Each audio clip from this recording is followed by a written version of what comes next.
Portanto, hoje o webinar é sobre as estratégias, 8 estratégias para gerir a ansiedade. E como programa deste webinar, vamos falar aqui um bocadinho das dificuldades das pessoas que estão em idade, portanto, em idade ativa, ou que estudam, ou que trabalham. Vamos falar um bocadinho das necessidades dessas pessoas. Depois vou também abordar aqui os objetivos da formação que poderá ter lugar caso vos faça sentido. Vou abordar também os benefícios e depois vou entrar aqui num bocadinho numa parte mais teórica que tem a ver com a questão da ansiedade normal e disfuncional, que eu acho que já é um termo que vocês conhecem, mas que vamos aqui abordar um bocadinho de detalhe. Depois vamos fazer alguns exercícios práticos, utilizando já algumas técnicas que espero que ainda não tenham ouvido. Vamos depois no final fechar com a questão da resiliência, que também é um ponto-chave na questão da ansiedade, e por fim vou-vos mostrar o programa da formação por inteiro, portanto da formação que nós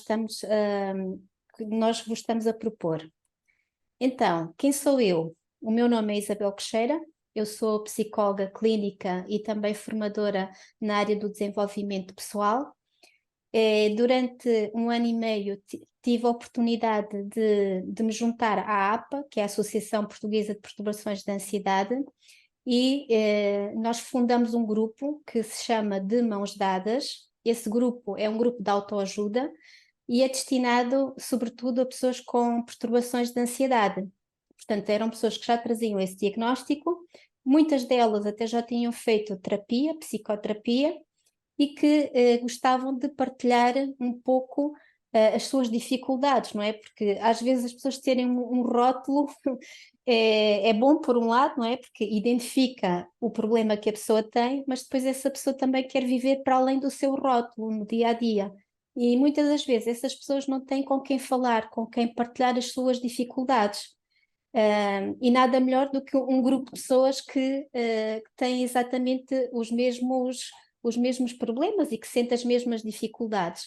E, portanto, esse grupo reunia semanalmente no sentido de podermos falar um bocadinho desses desafios, das estratégias que as pessoas já tinham utilizado e de um espaço de partilha, sobretudo. Depois, na continuidade desta minha participação de dinamizar os grupos de autoajuda, eu senti necessidade também de me adentrar mais dentro do tema relacionado com a ansiedade e o trauma. E muitas situações durante a pandemia trouxeram não só questões ansiogénicas, mas também questões relacionadas com o próprio trauma. Ainda colaboro também com a Universidade Europeia no módulo de saúde mental e para quem quiser me acompanhar nas redes sociais pode fazê-lo através da minha página, do meu site isabelcocheira.pt.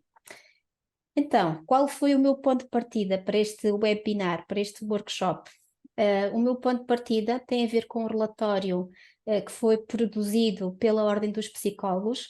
Portanto, esta informação que está aqui eu obtive através do programa da Sociedade Civil do Canal 2, da RTP2, em que dizia que as empresas portuguesas gastaram no último ano cerca de 3,2 mil milhões de euros com os seus recursos humanos. E gastaram em quê? Sobretudo em problemas de saúde mental, nomeadamente ansiedade, stress e burnout. Portanto, quer dizer que este dinheiro que poderia ter sido utilizado para inovar dentro da empresa, para reconhecer colaboradores, ele foi utilizado para saúde mental, não numa perspectiva de prevenção, mas sim de uma perspectiva, entre aspas, de remediação de um problema que já estava instalado. Esta informação leva-nos a pensar o que é que estamos a fazer em Portugal com a nossa saúde mental e o que é que estamos a fazer para promover essa saúde mental, sobretudo ao nível da prevenção. Depois, isto também nos leva a refletir um bocadinho sobre as dificuldades sentidas pelas pessoas em idade ativa. Muitas das vezes as pessoas falam que é difícil para elas conciliar a sua vida laboral com a vida familiar. Quando digo laboral, também pode ser a vida académica com a vida familiar. No fundo, as pessoas sentem que estão a ser puxadas para os vários focos de atenção. Muitas das vezes as pessoas também relatam terem dificuldade, terem falta de tempo de qualidade para si próprio, porque estão envolvidas em todas essas atividades, sejam elas laborais, sejam elas familiares, e não, acabam por não ter tempo para si mesmos. Outra dificuldade também sentida pelas pessoas era a exigência na produtividade laboral. Isto pode acarretar também alguma ansiedade para as pessoas que trabalham numa empresa ou que, por exemplo, quem está ainda no meio académico, a questão da exigência a nível escolar pode também trazer problemas de ansiedade e de stress. Seguidamente, também os conflitos laborais com os FIAs e com os chefes também foram apontados também como problemas que podem surgir. A longa permanência no trabalho, mais do que a questão do absentismo, é como é que estamos presentes no nosso local de trabalho ao longo do dia e ao longo do expediente, como é que nós vamos ficando, como é que vamos prestando atenção às tarefas que temos que fazer ao longo do tempo, ao longo do dia. E muitas das vezes também, se a pessoa tiver um problema de saúde mental, será que a pessoa pede ajuda no local de trabalho? Ou isto ainda é um estigma, ainda é, portanto, um preconceito pedir ajuda a este nível? Então, como necessidades das pessoas que estão na idade ativa ou que estudam, uma das necessidades é ter mais tempo para si, mais tempo de qualidade. Às vezes não tem a ver com mais tempo para fazer outras atividades, é simplesmente um momento de autocuidado, é um momento para a pessoa se priorizar a si mesma e que muitas das vezes as pessoas não têm essa possibilidade. Dar o devido acompanhamento também aos pais e aos filhos, não é? Porque às vezes estas gerações estão ali no meio, não é? Como se fosse a geração sanduíche que está ali entre duas gerações a tentar dar o seu melhor. As pessoas também têm necessidade de ter uma maior satisfação no seu desempenho profissional e académico. É importante ainda que as pessoas sintam que o seu esforço é reconhecido e valorizado pelos outros. No caso dos estudantes, muitas das vezes a preocupação é se a nota final, se a nota de curso corresponde ao esforço empreendido. E aqui a ansiedade joga um papel muito importante, porque a pessoa pode ter estudado, pode ter investido bastante do seu tempo a estudar e a nota pode não corresponder àquilo que a pessoa estudou. E outra necessidade apontada pelas pessoas nesta idade é também a oportunidade e a condição de permanecer estável emocionalmente. Uma das necessidades é que a pessoa não se destabilize de forma a não conseguir desempenhar as suas tarefas. Portanto, aqui o objetivo desta formação é dar-vos ferramentas, é dar-vos estratégias. E para isso é preciso identificar aqui um ponto que é chave e que é importante, que é nós só podemos lidar com a ansiedade de forma eficaz quando nós estamos a lidar com níveis de ansiedade muito baixos ou ainda passíveis de serem geridos. Portanto, quando a ansiedade já está muito alta, nós não podemos fazer muita coisa acerca disso, não podemos ainda travar essa ansiedade. E para isso, o que é importante? É estar atento e conhecer-se a si próprio, conhecer bem quais é que são esses sinais e sintomas físicos que o corpo vai apresentando. As pessoas que estão mais atentas a esses sinais e sintomas têm mais probabilidade de poderem saber lidar com a sua ansiedade. E como é que isto se faz? Isto faz-se através de uma técnica chamada body scan, que já vamos falar daqui mais um bocadinho em mais pormenor. Se a pessoa conseguir prestar atenção aos seus sinais, também vai conseguir tomar uma decisão útil, uma decisão em tempo útil, que é fazer uma quebra de estado. E o que é uma quebra de estado? É simplesmente deixar de estar focado numa tarefa que lhe está a trazer ansiedade e alguma perturbação ou algum sofrimento e, por exemplo, poder fazer outra coisa, mudar de lugar, ir até à janela, ver a linha do horizonte, e eu já explico porque é que isto é importante a nível neurológico. Depois, outro objetivo desta formação vai ser conhecer ferramentas de autocuidado para 3 momentos diferentes, para o antes, o durante e o depois de uma crise de ansiedade, por exemplo. Os benefícios deste programa, desta formação, vai ser trazer recursos internos para estabilizar níveis de ansiedade. Às vezes nós temos recursos internos que nós não conhecemos, mas que nos podem ser muito úteis para travarmos a ansiedade. E o medo, apesar de que a maioria das pessoas não gosta muito do medo, o medo é um bom avisador, entre aspas, de que algo não está muito bem com a pessoa. E então, em vez de rejeitarmos a mensagem que está por trás do medo, é bom que nós possamos dar atenção e interpretar a mensagem que está por trás do medo. Depois, outro benefício também é nós também conhecemos a nossa tolerância à ansiedade e ao stress.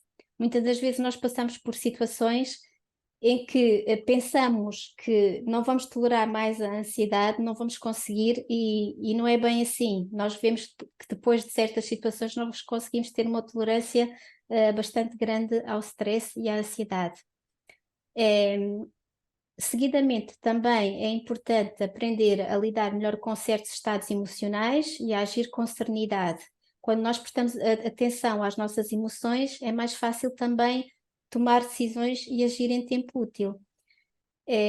Também é proposto nesta formação adquirir ferramentas que permitam efetivamente lidar melhor com a ansiedade e, no fundo, o objetivo desta formação será proteger a saúde mental através do autocuidado e da autoajuda, não é? Então, se nós pudéssemos aqui definir o que é ansiedade, e também vou aqui apelar um bocadinho à vossa participação, para vocês o que é a ansiedade? Ela é sempre má?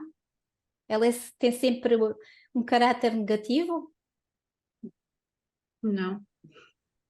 Não, se estivermos muito entusiasmados com algo na nossa vida, também podemos estar ansiosos pelo motivo positivo.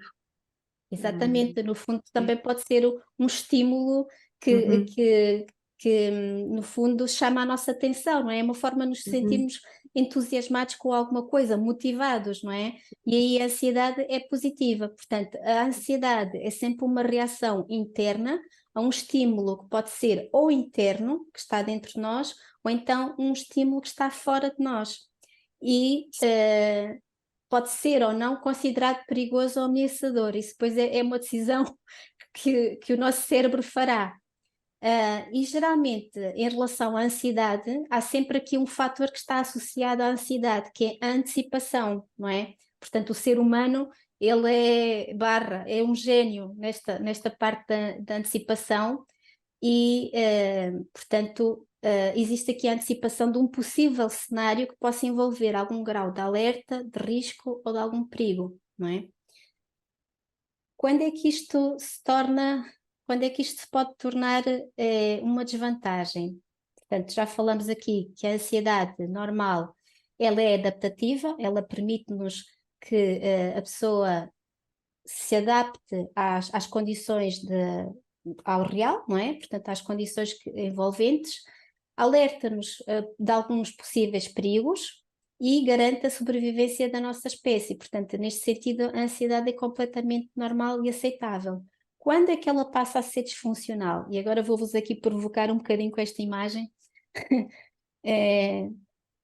Vamos aqui passar aqui para a questão dos animais, não é? Temos aqui uma caçada, não é? Um leão e uma zebra. E neste momento o leão e a zebra estão ali no auge dos níveis de ansiedade e de stress. A zebra está aqui a tentar lutar pela vida dela, está no fight, o leão pelo fight e a zebra pelo flight, não é? Tentar fugir da situação o mais breve possível. Quando é que a ansiedade dá aqui este grande salto entre o normal e o disfuncional, na vossa opinião?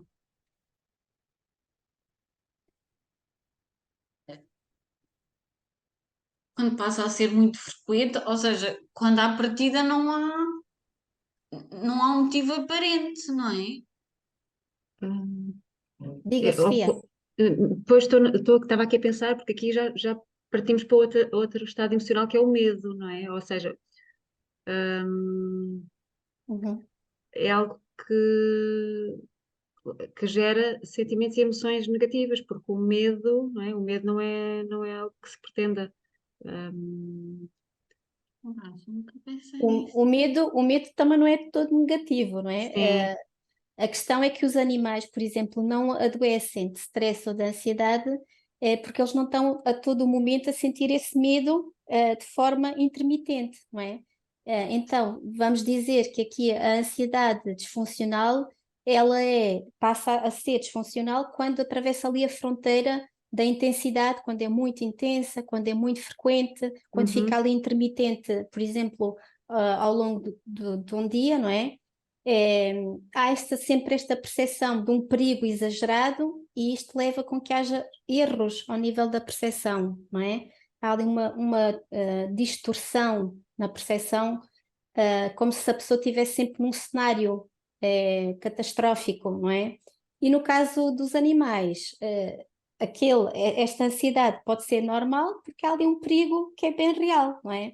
No caso dos humanos, é como se estivessem sempre a viver aquela situação catastrófica. E isso aí já nos leva para uma ansiedade que é disfuncional, que é mal adaptativa. Ou seja, tem a ver com a frequência, não é? Imagine, uma ansiedade no sentido positivo é algo pontual. Uhum. Uma ansiedade disfuncional prolonga-se no tempo. Pode durar um dia, 2 dias.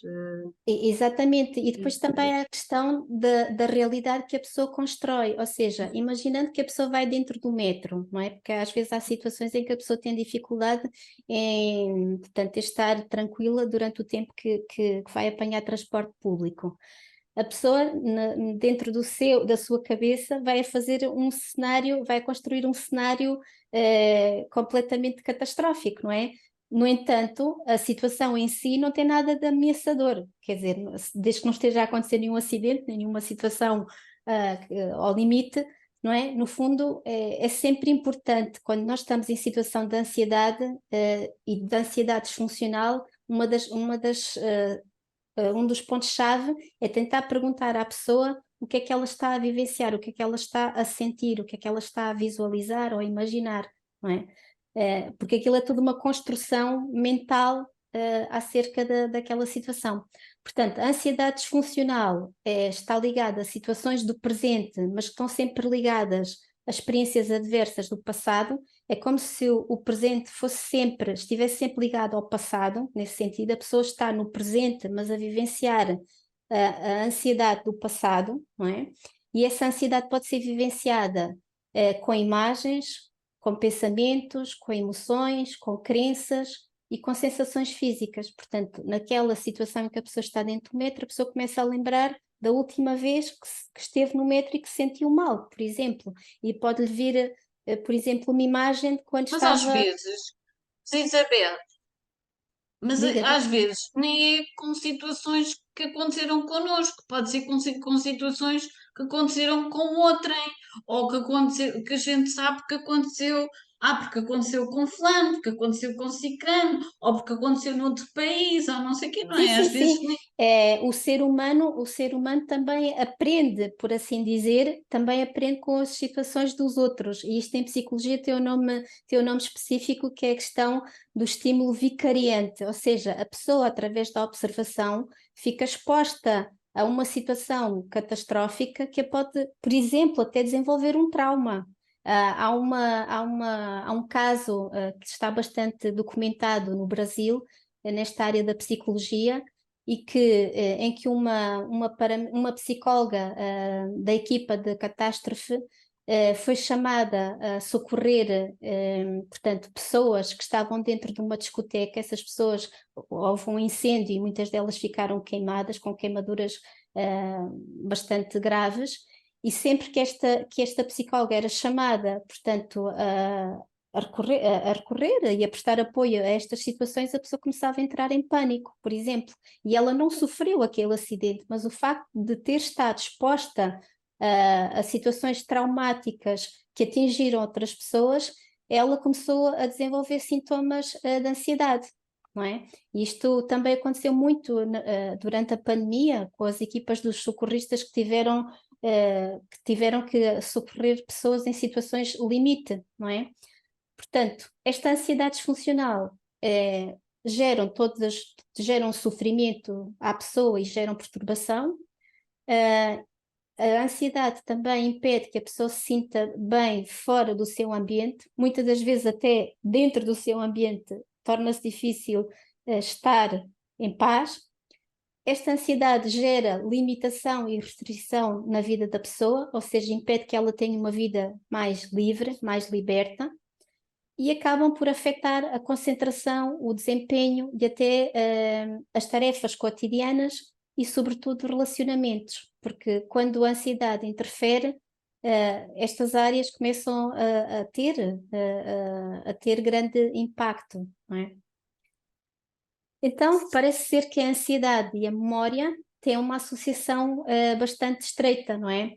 Portanto, as experiências adversas estão associadas a memórias. A memória pode vir sob a forma de imagem, sensação, pensamento ou emoção. Muitas dessas memórias ficaram processadas de forma inadequada, podem ser processadas e entendidas e interpretadas pela pessoa como sendo potencialmente perigosas ou ameaçadoras, seja física ou psíquica. E depois estas memórias mal adaptativas vão fazendo cadeias, não é? Aqui no slide estão estas ligações, não é? Como se as memórias foram ficando ligadas umas às outras, e estas memórias fazem com que a pessoa reaja sempre da mesma maneira, que tome sempre mesmo a mesma atitude, que repita o mesmo padrão de comportamento, não é? E as pessoas ficam presas a este ciclo do qual não conseguem sair.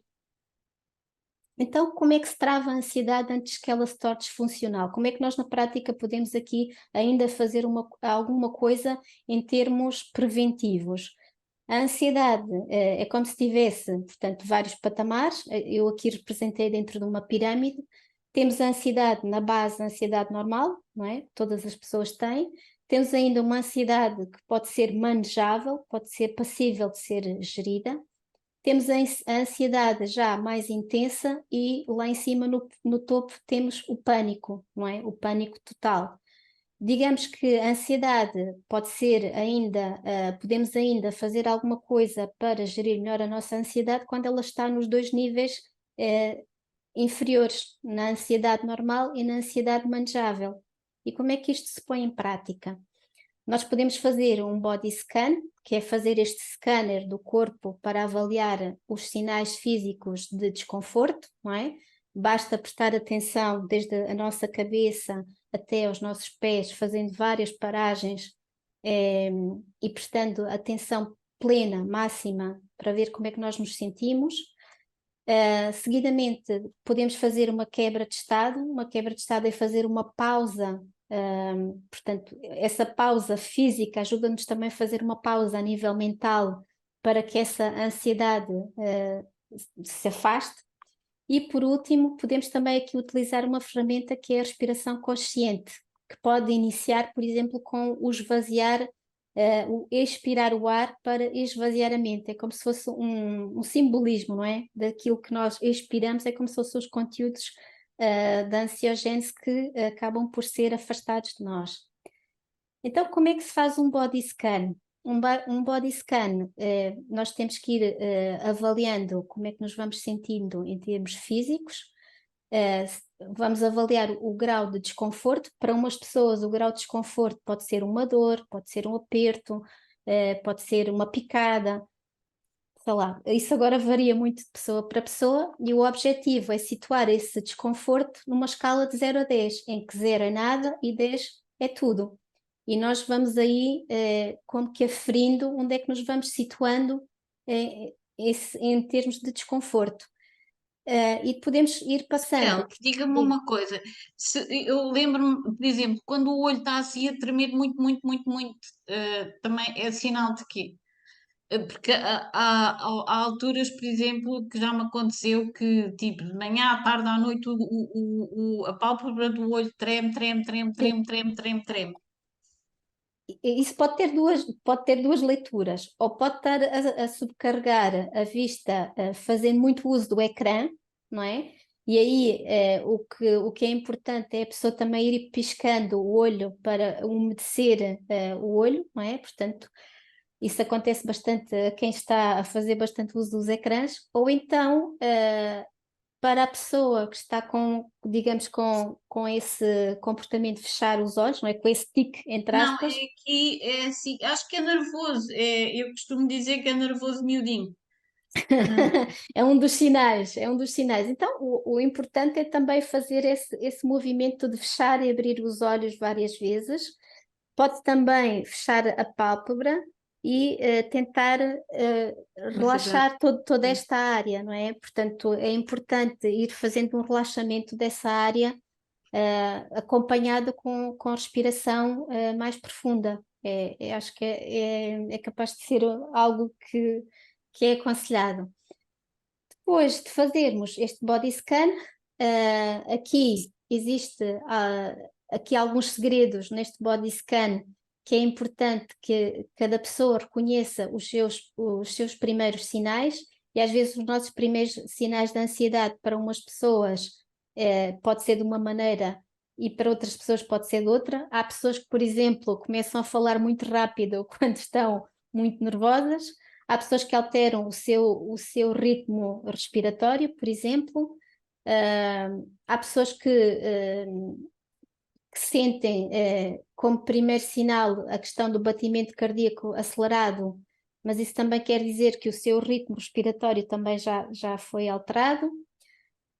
Para além de reconhecer quais são os nossos primeiros sintomas, é também bom saber em que patamar é que nós nos encontramos, ou seja, saber se nós estamos ainda nesses níveis de ansiedade que ainda são possíveis de serem travados, e o melhor é também optar logo pelo autocuidado como prioridade, ou seja, o que é que eu posso fazer para me ajudar a mim própria a me autorregular, o que é que eu posso fazer para me sentir mais estável a nível emocional. E a quebra de estado? A quebra de estado depois do body scan acaba por ser também bastante eficaz, no sentido em que nós fazemos uma pausa daquilo que estamos a prestar atenção. Muitas horas focada na mesma coisa, nós limitamos o nosso campo visual. Por um lado, do ponto de vista da concentração, nós estamos focados em qualquer coisa, pode ser positivo. Por outro lado, muitas horas também com o nosso olhar focado apenas numa tarefa, pode exigir tanto de nós que nos leve a níveis de ansiedade um bocadinho mais elevados.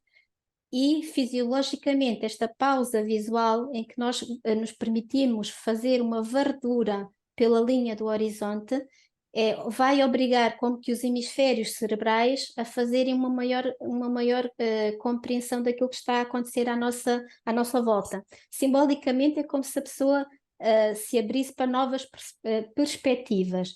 Do ponto de vista neurológico, a pessoa está a solicitar que os seus dois hemisférios comuniquem um com o outro, não é?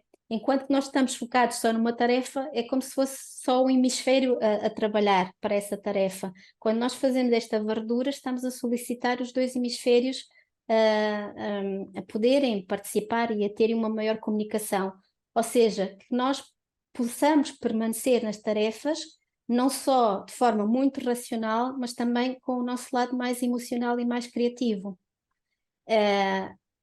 Existe uma autora, que é a Francine Shapiro, ela que foi criadora desta técnica que agora modernamente nós chamamos de EMDR, portanto, reprocessamento mental através dos movimentos oculares, e ela, portanto, penso que nos anos 90, teve um problema oncológico. E quando ela estava em casa, fechada, ela notava que a qualidade dos seus pensamentos não era muito positiva, era até bastante negativa.